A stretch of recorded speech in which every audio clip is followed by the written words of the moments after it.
name is Sarah Duvall. I will be performing Sonnet 146, followed by Tamora's monologue from Act 2, Scene 3 of Titus Andronicus.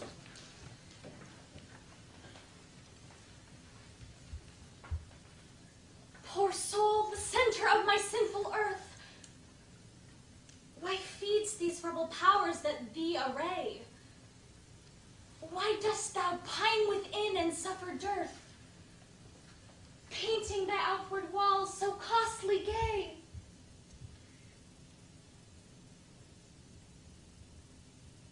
Why so large cost, having so short a lease, dost thou upon thy fading mansions spend? Shall worms, inheritors of the success, eat up thy charge? Is this thy body's end? Then, soul, live thou upon thy servant's loss, and let that pine to aggravate thy store. By terms divine and selling hours of dross, within be fed, without be rich no more. So shalt thou feed on death, which feeds on men. And death once dead, there's no more dying then.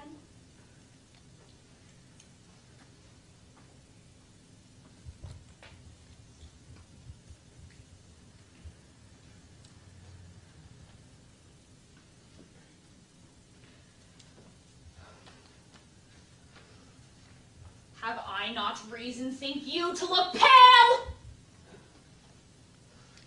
These two have ticed me hither to this place. A barren, detested vale, you see it is. Here never shines the sun. Here nothing breathes. And when they showed me this abhorrent pit, they told me here at dead time of the night, 10,000 swelling toads, as many urchins would make such fearful and confused cries as any mortal body hearing it should straight fall mad or else die suddenly.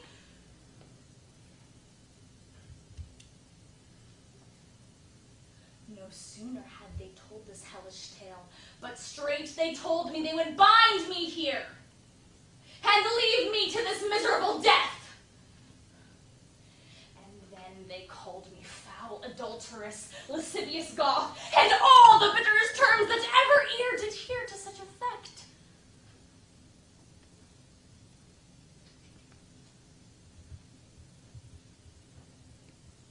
And had you not by wondrous fortune come, this vengeance on me had they executed. Revenge it, as you love your mother's life. Or be ye not henceforth called my children.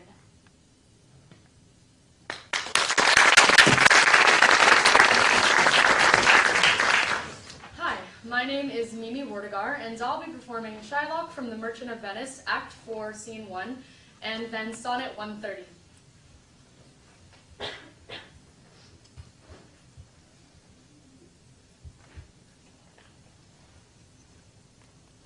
I have possessed your grace of what I purpose, and by our holy Sabbath have I sworn to have the due and forfeit of my bond.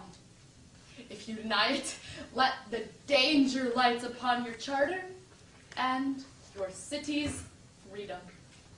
You'll ask me why I'd rather choose to have a weight of carrion flesh than to receive 3,000 ducats. I'll not answer that, but say it is my humor. Is it answered? What if my house be troubled with a rat, and I be pleased to give 10,000 ducats to have it banned? What? Are you answered yet? As there is no firm reason to be rendered, so can I give no reason, nor I will not, more than a lodged hate and a certain loathing I bear, Antonio, that I follow thus a losing suit against him. Are you answered?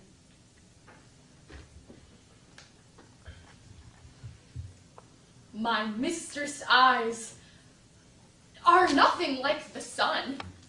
Coral is far more red than her lips red. If snow be white, why then her breasts are done. If hairs be wires, black wires do grow on her head. I have seen roses damaged, red and white, but no such roses see I in her cheeks. And in some perfumes is there more delight than in that breath that from my mistress reeks. I love to hear her speak, yet well I know that music hath a far more pleasing sound. I grant I never saw a goddess go. My mistress, when she walks, treads on the ground. And yet, by heaven, I think my love as rare as any she belied with false compare. Thank you. My name is Sakamoto-Akhay, and I will be performing Sonnet 14, followed by the Princess's monologue of Act 4, Scene 1 of Love Labors Lost.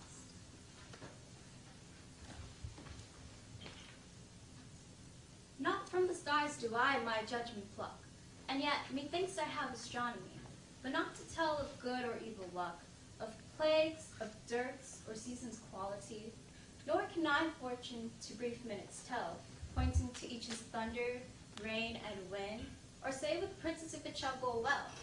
By all predict that I in heaven find, but from thine eyes my knowledge I derive.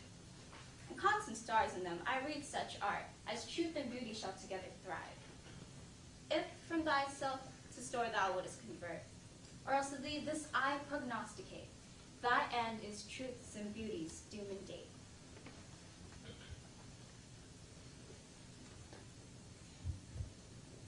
See, my beauty will be saved by merit. O here's the and fair, fit for these days, a giving hand though foul shall have fair praise. But come, the bow now mercy goes to kill, and shooting well is then accounted ill. Thus will I save my credit in this shoot, for not wounding, pity would not let me do it. If wounding, then it was to show my skill that more for praise than purpose meant to kill. But out of question so it is sometimes, glory grows guilty of detested crimes. But when, for fame's sake, for praise and outwards part, we bend to that the working of the heart.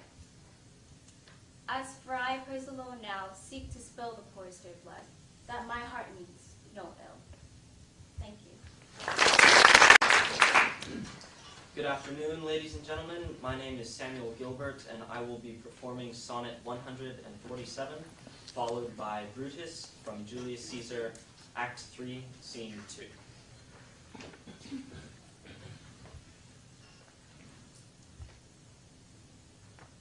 My love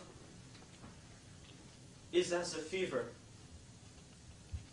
longing still for that which longer nurseth the disease, feeding on that which doth preserve the ill, the uncertain, sickly appetite to please. My reason, the physician to my love, angry that his prescriptions are not kept, hath left me, and I now desperate approve. Desire is death, which physic did accept. Past cure I am, now reason is past care, and frantic mad with ever more unrest, my thoughts and my discourse, as madmen's, are at random from the truth, vainly expressed.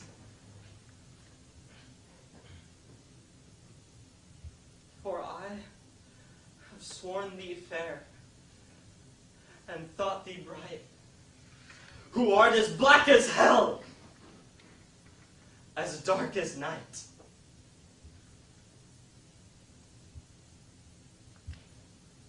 Romans, countrymen, and lovers, Hear me for my cause, and be silent, that you may hear. Believe me for mine honor, and have respect to mine honor, that you may believe.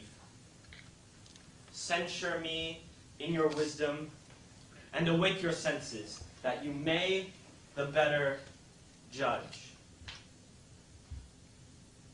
If there be any in this assembly, any dear friend of Caesar's, to him I say that Brutus' love to Caesar was no less than his. If then that friend demand why Brutus rose against Caesar, this is my answer. Not that I loved Caesar less, but that I loved Rome more. Had you rather Caesar were living and die all slaves, than that Caesar were dead to live all free men? As Caesar loved me, I weep for him. As he was fortunate, I rejoice at it. As he was valiant, I honor him. But as he was ambitious, I slew him. Hi, my name is Shane Holchang. I will be performing Shylock in The Merchants of Venice, Act 1, Scene 3, followed by Sonnet 116.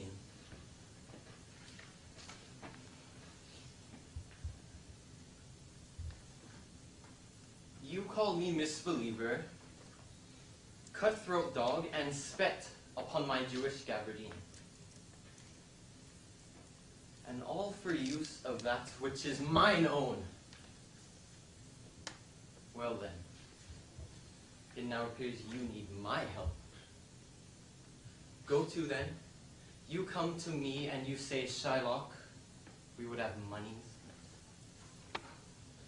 You say so, you that did void your room upon my beard, and foot me as you spurn a stranger cur over your threshold. Monies is your suit. What should I say to you? Should I not say, hath the dog money? Is it possible a cur can lend 3,000 ducats? Or shall I bend low in a bondman's key with bated breath and whispering humbleness say this? Fair sir, you spat on me Wednesday last.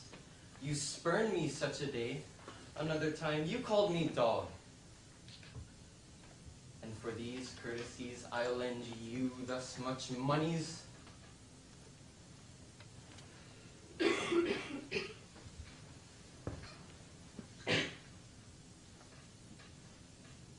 Let me not to the marriage of true minds admit impediments. Love is not love, which alters when it alteration finds, or bends with the remover to remove.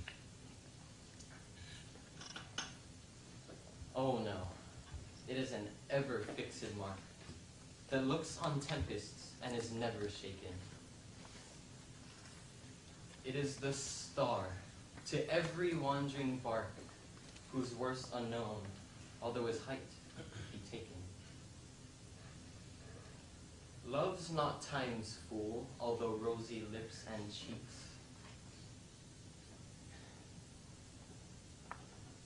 Line. Within his bending sickles compass come. Love alters not with his brief hours and weeks, but bears it out even to the edge of doom. If this be error and upon me proved, I never writ, nor no man ever loved. Hello, my name is Judith Ann Young, and I'll be performing sonnet number 18, followed by Julius' monologue from The Two Gentlemen of Verona, Act 1, Scene 2.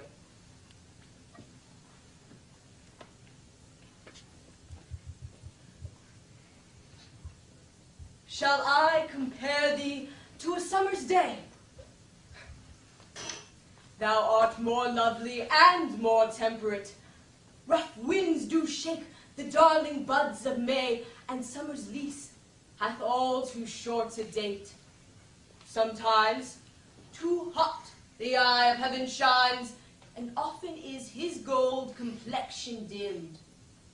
And every fair from fair sometime declines by chance, or nature's changing course untrimmed.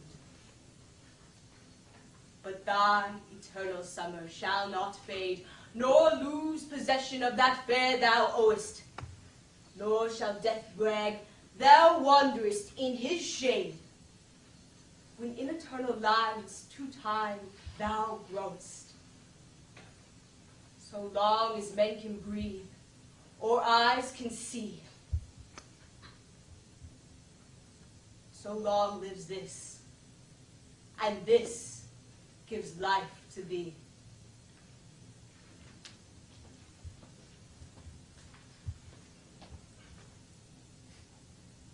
This babble shall not henceforth trouble me.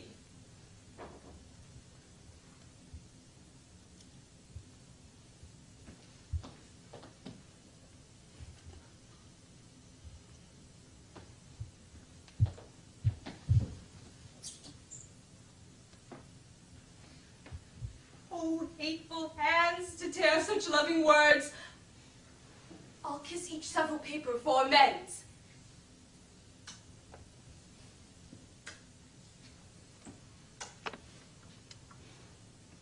Look, here is writ, kind Julia.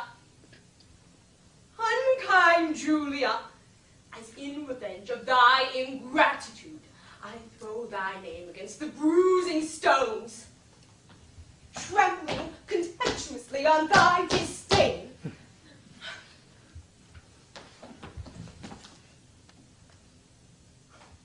And here is writ, love wounded Proteus, poor wounded name.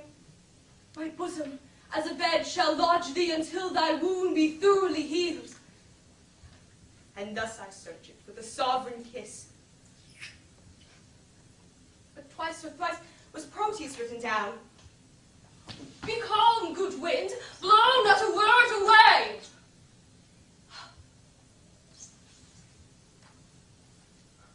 Lo, here in one line is his name twice writ. Poor forlorn Proteus, passionate Proteus, to the sweet Julia, that I'll tear away. And yet I will not, since so prettily he couples it with his complaining names. And thus I fold them, one upon another. Now kiss, embrace, contend. Do what you will. Thank you. Hi, I'm Iris McPherson, and today I'll be performing Sonnet 71, followed by Helena from Midsummer Night's Dream, Act 1, Scene 1.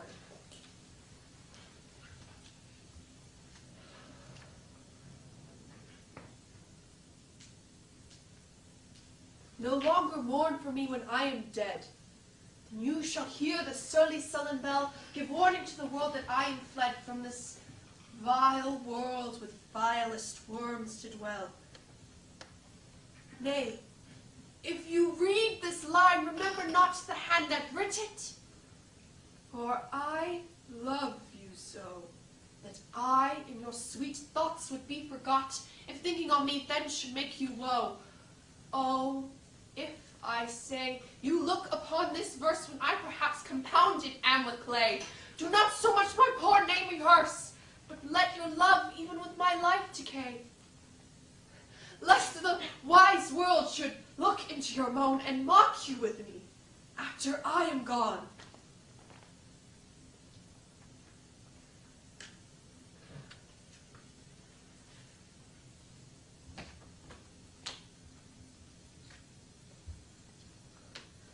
How happy some or other some can be. Through Athens I'm thought as fair as she, but what of that? Demetrius thinks not so. He will not know what all but he do know. Love looks not with the eyes, but with the mind, and therefore is winged Cupid painted blind. Nor hath love's mind of any judgment taste, wings and no eyes figure unheedy haste. So is love said to be a child, because in choice he's so oft beguiled. For ere Demetrius looked on Hermia's eyne, he hailed down oath that he was only mine. And when this hailsome heat from Hermia felt, so he dissolved, and showers of oaths did melt. I will go tell him of fair Hermia's flight, then to the wood will he tomorrow night pursue her, and for this intelligence, if I have thanks, it is dear expense. But herein mean I to enrich my pain, to have his sight thither, and back again. Thank you. My name is Anna Kate Womack. I will be performing Sonnet 116, followed by Viola's monologue from 12th Night, Act 2, Scene 2.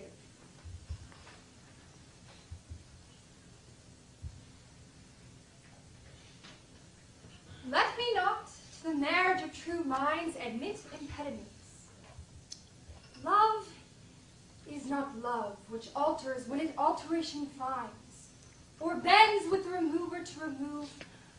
Oh, no. It is an ever-fixed mark that looks on tempests and is never shaken. It is the star to every wandering bark, whose worth's unknown, although his height be taken. Love is not time's fool, though rosy lips and cheeks within his bending sickle's compass come. Love alters not within his brief hours and weeks, but bears it out even to the edge of doom.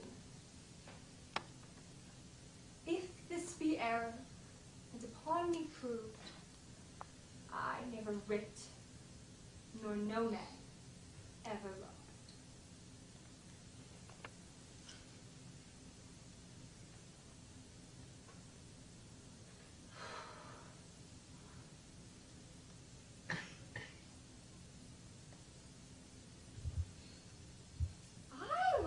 No ring with her. What means this lady? Fortune forbid my outside have not charmed her. She made good view of me. Indeed, so much that methought as her eyes had lost her tongue, for she did speak and starts distractedly. She loves me, sure! The cunning of her passion invites me in this churlish messenger. None of my lord's ring. Why, he left her none. I am the man, if it be so, as 'tis. Poor lady, she were better off love a dream. Disguise, I see thou art a wickedness, wherein the pregnant enemy does much. How easy is it for the proper false in women's waxen hearts to set their forms? Alas, our frailty is the cause, not we. For such as we are made of, such we be. How will this fadge? My master loves her dearly, and I, poor monster, fond as much on him. And she mistaken seems to dote on me. What will become of this? Thank you. Hi, my name is Amanda Lowe, and I will be performing Emilia from Othello, Act 4, Scene 3, followed by Sonnet 144.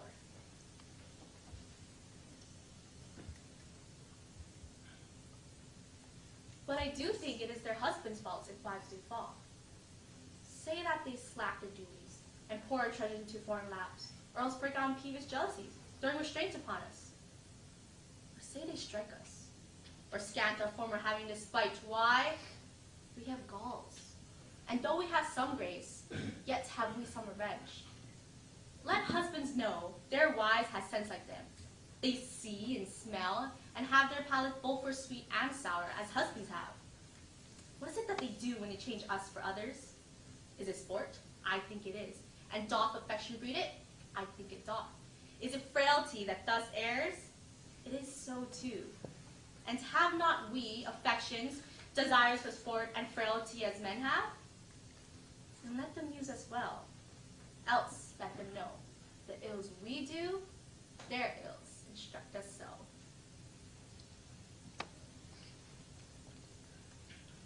Two loves I have of comfort and despair, which like two spirits do suggest me still.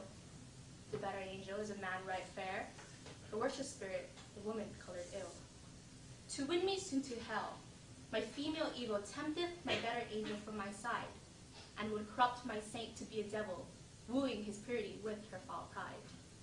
And whether that my angel be turned fiend, suspect I may, but not directly tell. But being both from me, both to each friend, I guess one angel in another's hell. Yet this shall I ne'er know, but live in doubt, to my bad angel fire, my good one out. Thank you. Hello everyone, my name is Chandler Bridgeman. I will be performing Edmund's Stand Up for Bastard speech, Act 1, Scene 2 in King Lear, followed by Sonnet 27.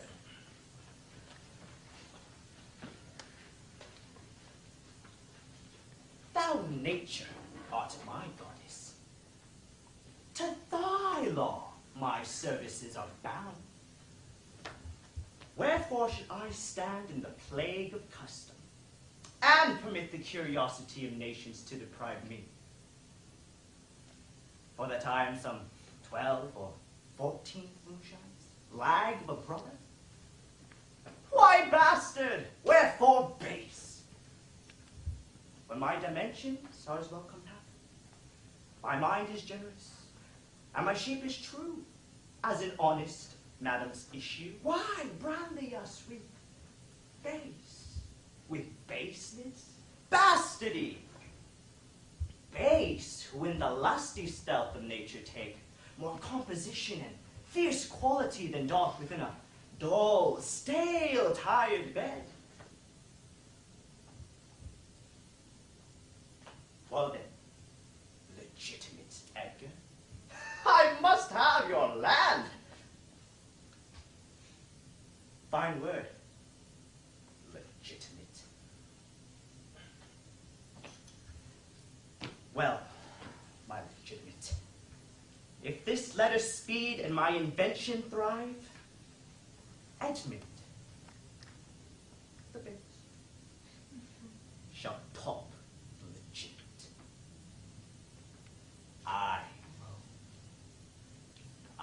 prosper. Now, gods, stand up for bastards.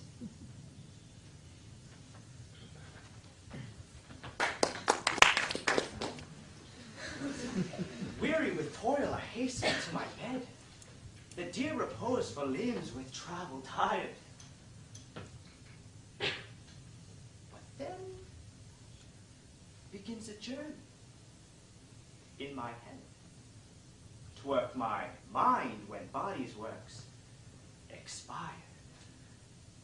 For then my thoughts from far where I abide intend a zealous pilgrimage, and keep my drooping eyelids open wide, looking on darkness which the blind do see, save that my soul's imaginary sight presents thy shadow to my sightless view, which, like a jewel, hung in ghastly night, makes black night beauteous, and her old face new.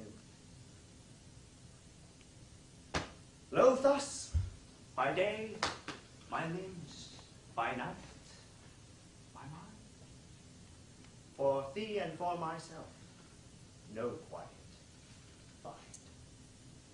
Thank you.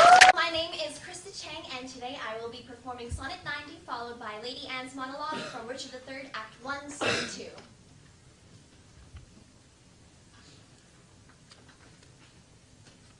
Then hate me when thou wilt, if ever. Now, while the world is bent my deeds to cross. Join with the spite of fortune, make me bow, and do not drop in for an after loss. Oh, do not, when my heart hath escaped this sorrow, come in the rearward of a conquered woe. Give not a windy night or rainy morrow to linger out a purposed overthrow. If thou wilt leave me, do not leave me last when other petty griefs have tongue their spite.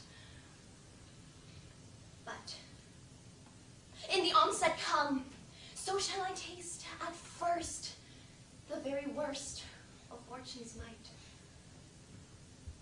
And other strains of woe which in now seem woe, compared with loss of thee will not seem so.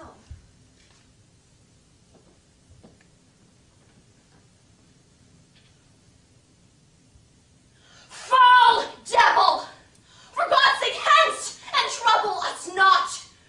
For thou hast made the happy earth thy hell! If thou delight to view thy heinous deeds, behold this pattern of thy butcheries!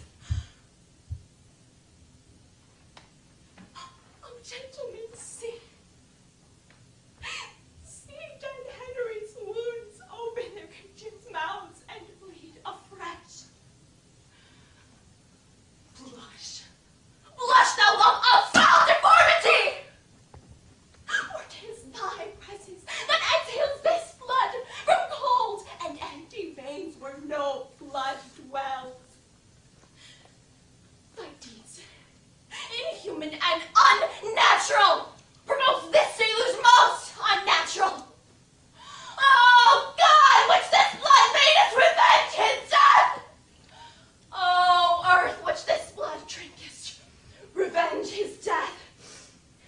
Either heaven, with lightning strike the murdered dead, or earth gape open wide and eat him quick.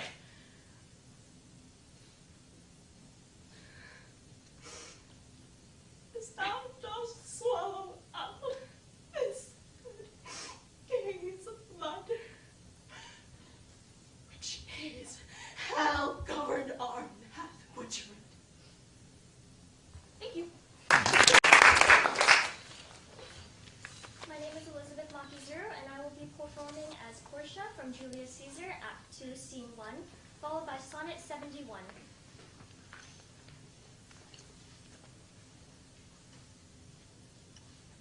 You ungently, Brutus, stole from my bed, and yesternight at supper you suddenly arose and walked about musing and sighing with your arms across, and when I asked you what the matter was, you stared upon me with ungentle looks. I urged you further, then you scratched your head and too impatiently stamped with your foot. Yet I insisted. Yet you answered not, but with an angry wafture of your hand gave sign for me to leave you. So I did, fearing to strengthen that impatience which seemed too much enkindled, and withal hoping it was but an effect of humor which sometime hath his hour with every man. It will not let you eat, nor talk, nor sleep, and could it work so much upon your shape as it hath much prevailed on your condition, I should not know you, Brutus. Dear my lord, make me acquainted with your cause of grief.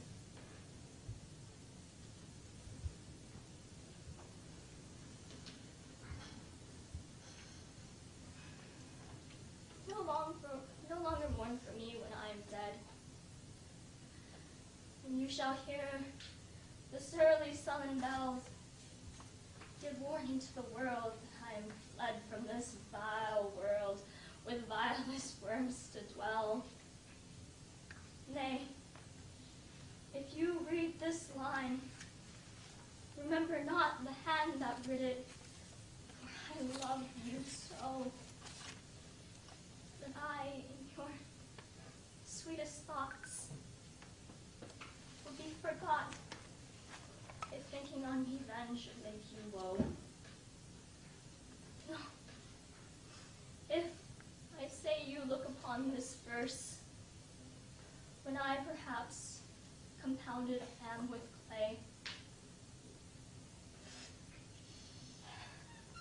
do not so much as my poor name rehearse, but let your love, even with my life, decay.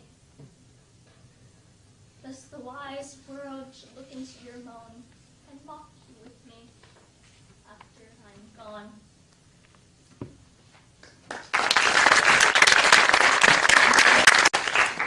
Hello, my name is Frances Nicole Tavios, and I will be performing Cleopatra from Antony and Cleopatra in Act 4, Scene 15, followed by Sonnet 116.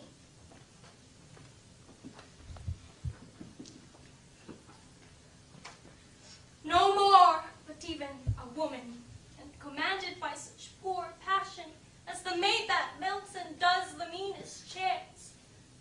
It were for me to throw my scepter at the injurious gods, to tell them that this world did equal theirs, till they had stolen her jewel. All's but not. Patience is sottish, and impatience does become a dog that's mad.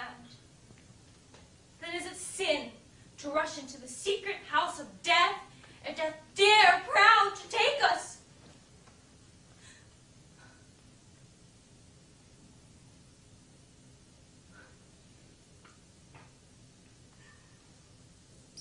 Mine. How do you, women? What good cheer? Why, how now, Charmian? My noble girls.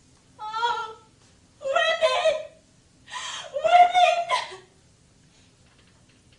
Look, our lamp is spent. It's out. Good sirs, take heart. We'll bury him. And then what's brave, what's noble? Let's do it! After the high Rome and passion, and make death proud to take us. Come, away. His case of that huge spirit now is cold. Oh, women! Women! Come. We have no friend but resolution and the briefest end.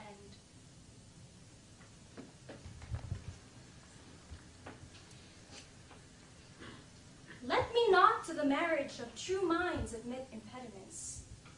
Love is not love, which alters when it alteration finds, or bends with the remover to remove. No, it is an ever-fixed mark that looks on tempests and is never shaken. It is the star to every wandering bark whose birth's unknown, although his height be taken.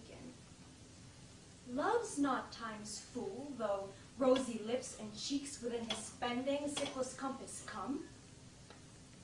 Love alters not with his brief hours and weeks, but bears it out, even to the edge of June. If this be error, and upon me proved, I never writ, nor no man ever loved. Hi, my name is Mick Miller. I will be performing Sonnet 62, followed by Puck's monologue in Act 2, Scene 1 of Midsummer's Night's Dream. Sin of self-love possesseth all of my eye, and all of my soul, and all of my every part. And for this sin, there is no remedy. It is so grounded inward in my heart. Methinks no face so gracious as of mine, no shape so true, no truth of such account. But when mine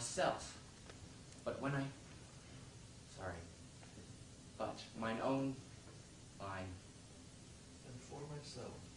and for myself mine own worth do define, as I all other in all worth surmount.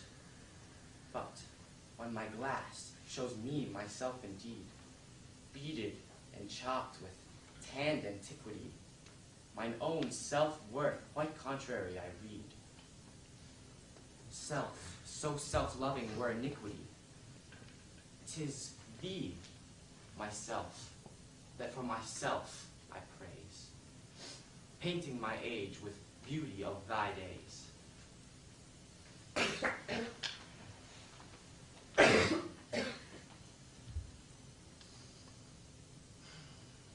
Thou speakest right. I am that merry wanderer of the night. I jest to Oberon and make him smile, when I a fat and bean-fed horse beguile, neighing in likeness to a filly foal, sometimes creep high in a gossip's fold, in very likeness to a roasted crab. And when she drinks, against her lips I bob, and on her wither dewlap pour the ale. Oh, the wisest aunt, telling the saddest tale. Sometimes 3 foot stool mistaketh me, then I slip her from her bum. Oh, down topples she, and the tailor cries, and falls into a calm. And the whole choir hold their hips and laugh, and waxen in their mirth, and means, and swear a merrier hour was never wasted there. But room, fairy, here comes Oberon.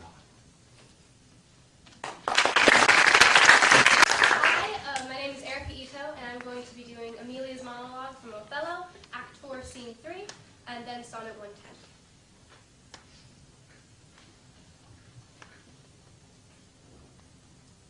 But I do think it is their husbands' faults if wives do fall. Say that they slack their duties and pour our treasures into foreign laps, or else break out in peevish jealousies throwing restraint upon us. Or say they strike us, or scant our former having in despite. Why, we have goals, and though we have some grace, yet we have some revenge. Let husbands know their wives have sense, like them. They see and smell and have their palates both for sweet and sour, as husbands have. What is it that they do when they change us for others? Is it sport? I think it is. And doth affection breed it? I think it doth. Is 't frailty that thus errs? It is so too. And have not we affections, desires for sport, and frailty, as men have? Then let them use us well, else let them know the ills we do, their ills instruct us so.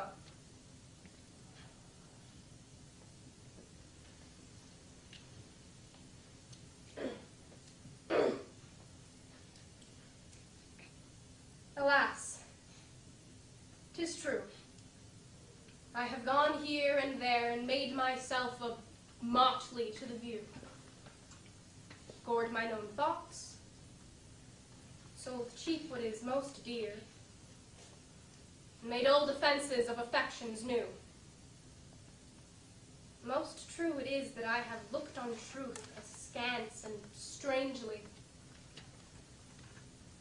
But by all above, these blenches gave my heart another youth, and worse essays proved thee my best of love.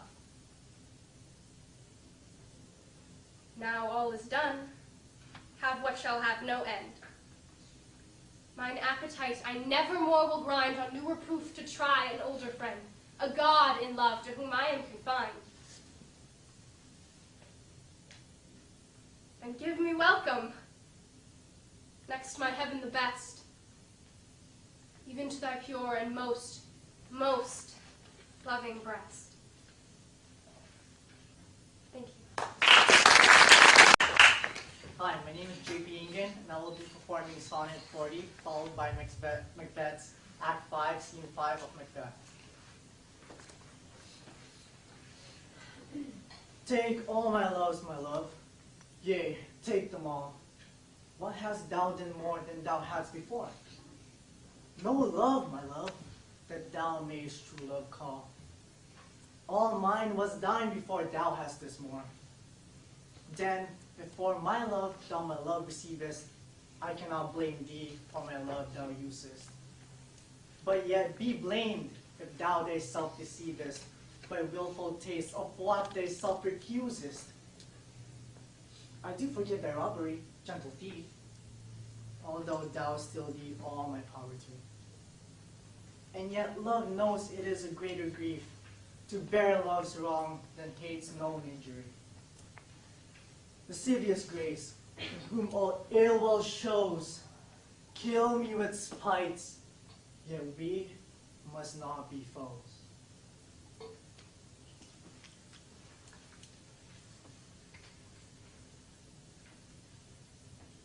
She should have died hereafter.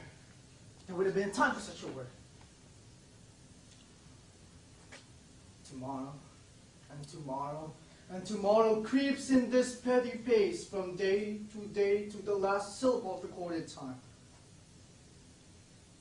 And all our yesterdays have lighted fools the way to dusty death.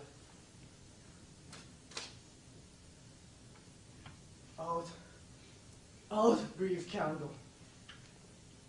Life's but a walking shadow, a poor player that struts and frets his hour upon the stage and then is heard no more. It is a tale told by an idiot, full of sound and fury, signifying nothing. Hello, my name is Ari Dalbert, and I will be performing Sonnet 116, followed by Edmund's monologue from Act 1, Scene 2 of King Lear.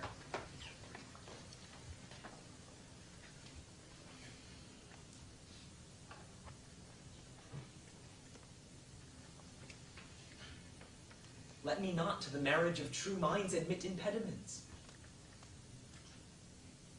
Love is not love which alters when it alteration finds or bends with the remover to remove. Oh no, it is an ever-fixed mark that looks on tempests and is never shaken. It is the star to every wandering bark whose worth's unknown, although his height be taken. Love's not time's fool. Oh, rosy lips and cheeks within his bending sibyl's compass come. Love alters not with his brief hours and weeks, but bears it out even to the edge of doom. If this be error, and upon me proved, I never writ, nor no man ever loved.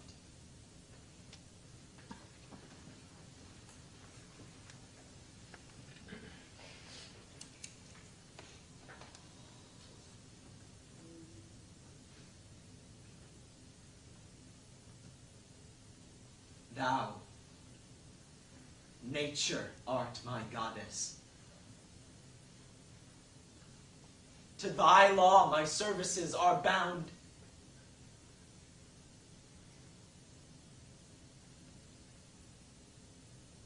Wherefore should I stand in the plague of custom and permit the curiosity of nations to deprive me, for that I am some 12 or 14 moonshines lag of a brother? Why bastard? Wherefore base?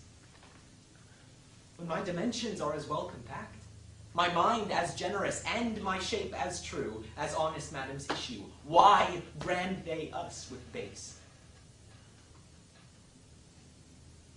with baseness, bastardy.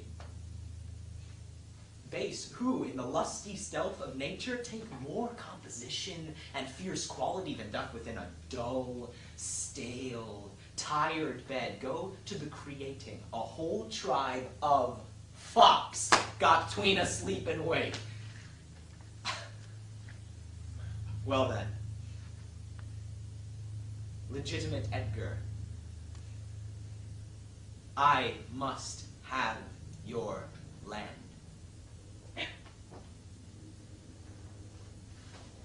If this letter speed, and my invention thrive, Edmund the base shall top the legitimate. I grow. I prosper. Now, gods, stand up for bastards! Hello, my name is Alisa Boland. I will first be performing a monologue from Romeo and Juliet as Juliet, Act 2, Scene 2, and following it with a rendition of Sonnet 147.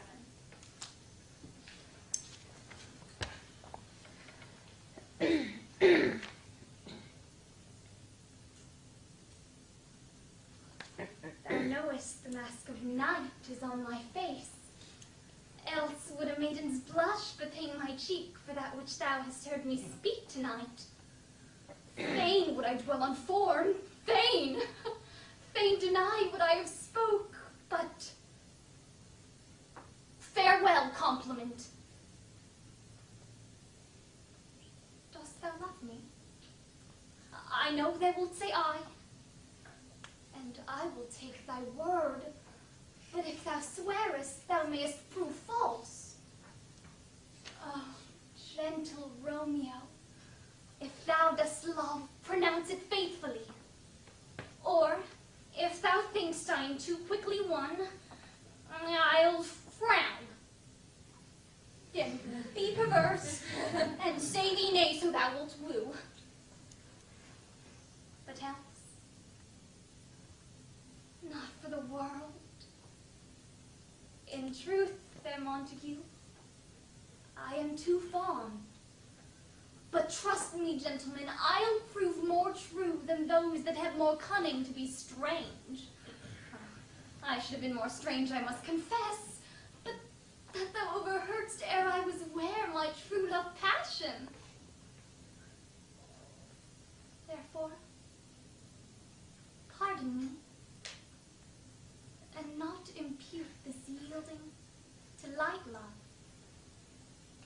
which the dark night hath so discovered.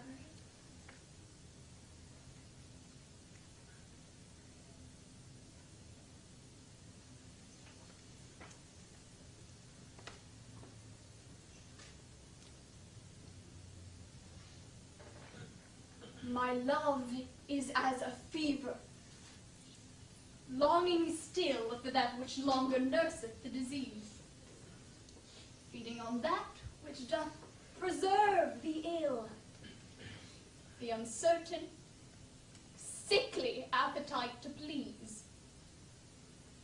My reason, the physician to my love, angry that his prescriptions are not kept, hath left me. And I, desperate, now approve, desire is death, which physic did accept. Past cure am I, now reason is past care, and frantic mad with evermore unrest. My thoughts and my discourse as madmen's are at random from the truth, vainly expressed. For I have sworn thee fair, and thought thee bright, who art as black as hell, as dark as night.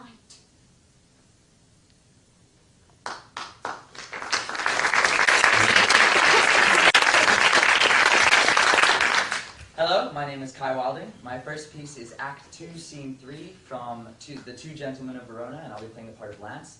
My second piece is Sonnet 129.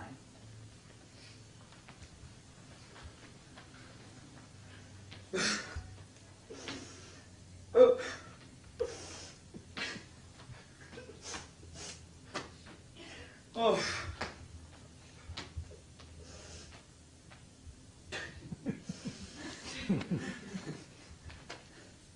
I think Crab my dog be the sourest natured dog that lived.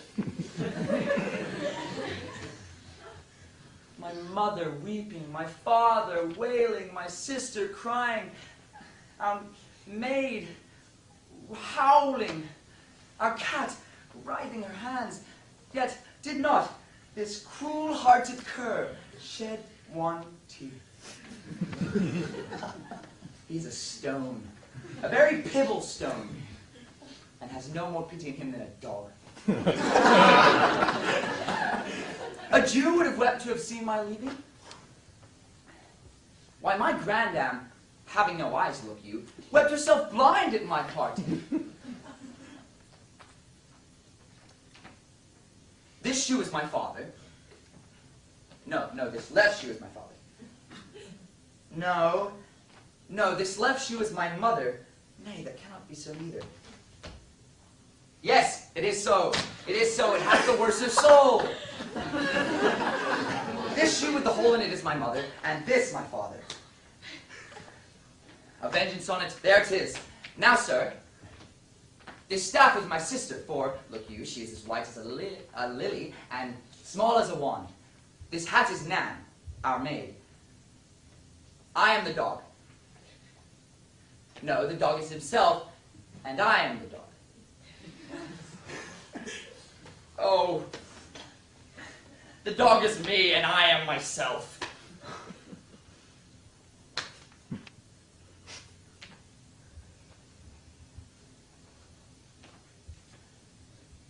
The expense of spirit in a waste of shame is lust in action.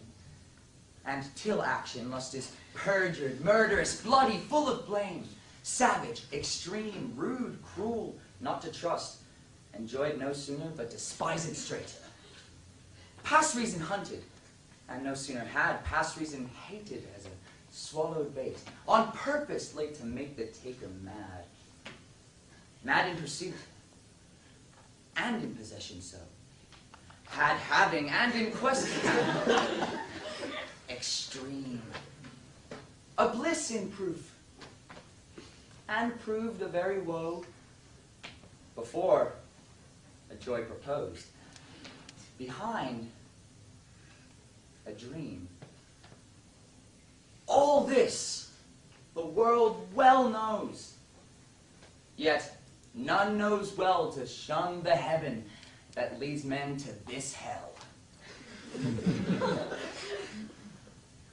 Thank you. Hello, my name is Lonnie Cooley Gilbert, and I will be performing a monologue from Richard II, Act 3, Scene 2, playing Richard II, followed by Sonnet 15.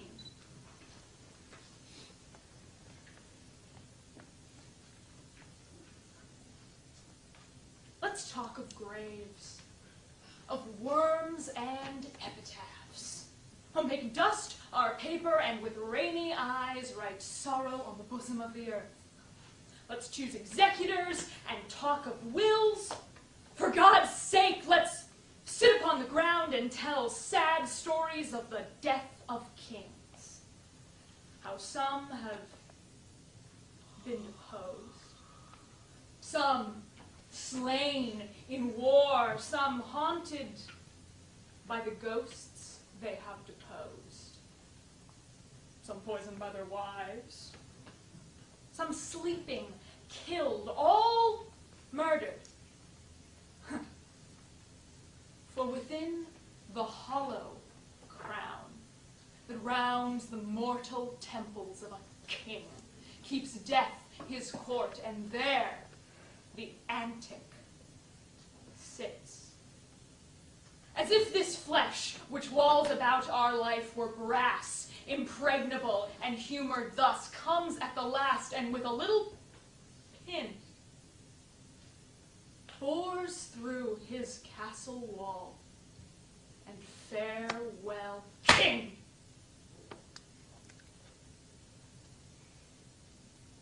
For you have but mistook me all this while. I live with bread like you, feel want, taste, grief, need. Friends, subjected thus, how can you say to me, I am a king?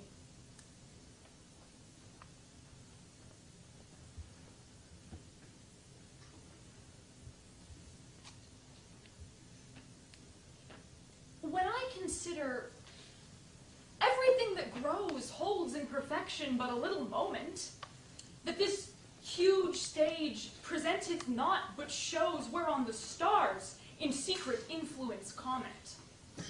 When I perceive that men as plants increase, cheered and checked even by the self-same sky, vaunt in their youthful sap at height, decrease, and wear their brave state out of memory.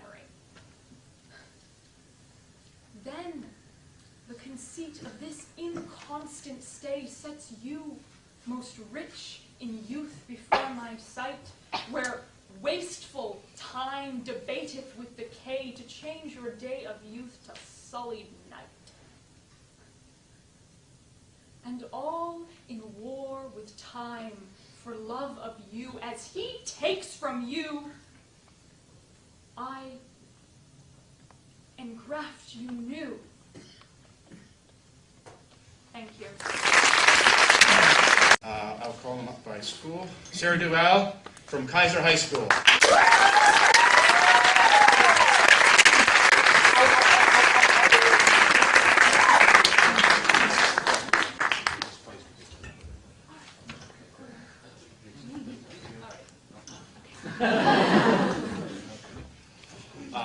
Mimi Werdiger from Hawaii Prep Academy.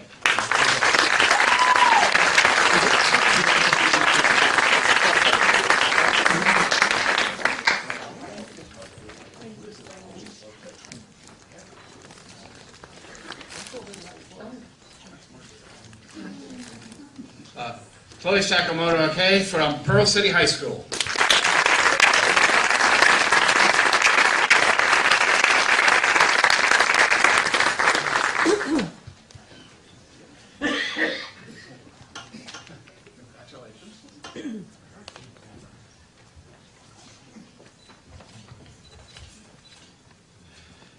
Samuel Gilbert from Trinity Christian.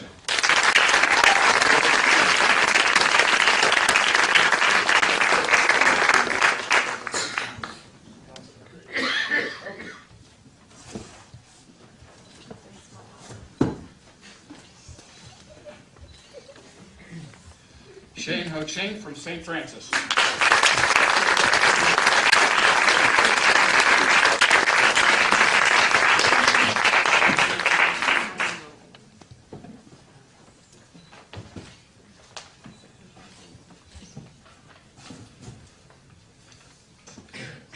Judith Ann Young from Hawaii Baptist.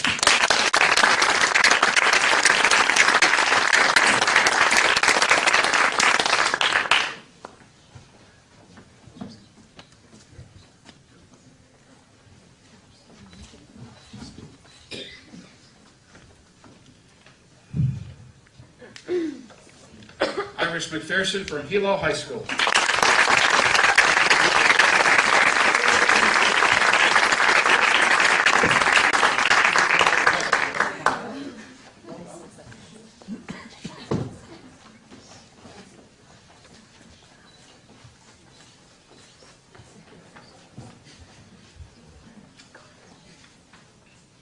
Anna Kate Womack from Mililani High School.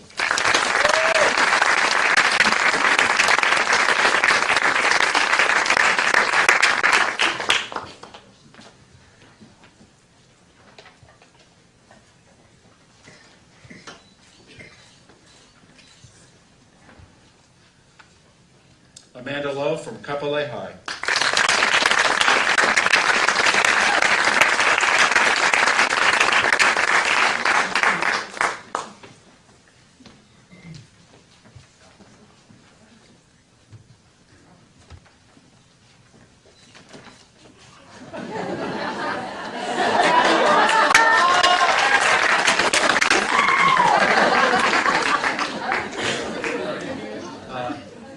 Chandler Bridgeman from Le Jardin.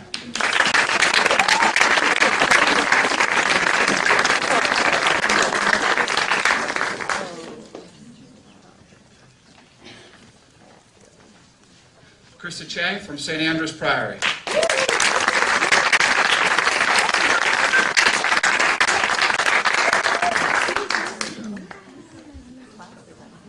Elizabeth Makazuru from Kauai High School.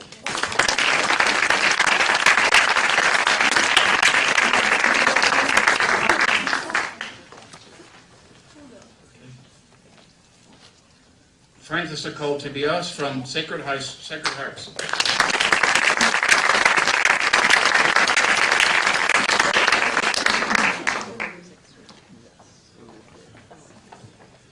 Michael Miller from Parker School.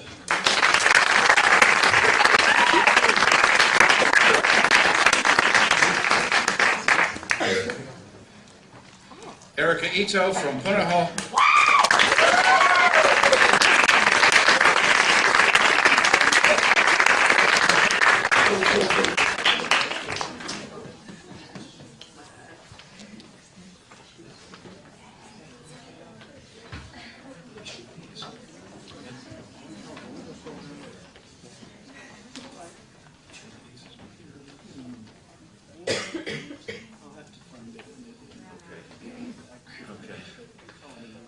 J.P. Engan from Lahaina High.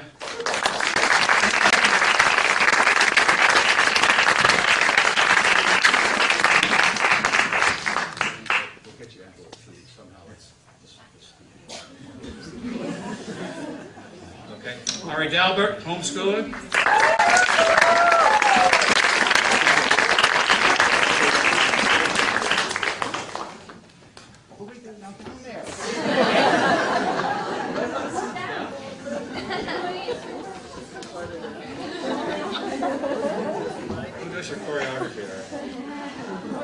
Okay, Alisa Boland from Irwani School.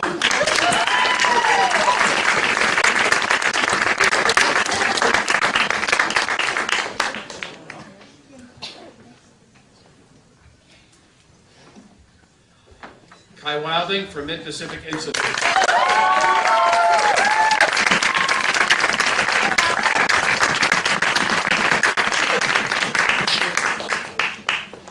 And Lottie Hooley Gilbert from La Pietra.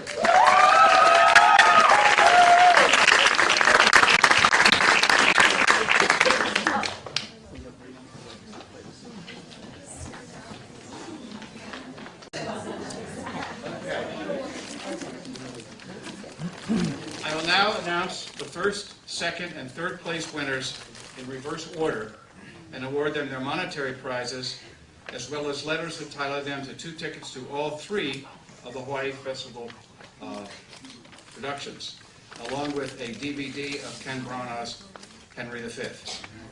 In third place, Chandler Bridgeman.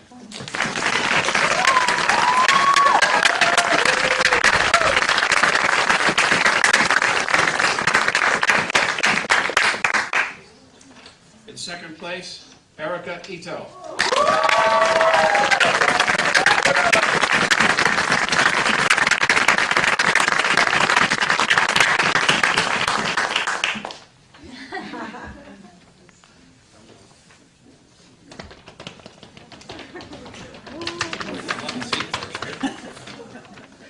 In first place, Ari Dalbert.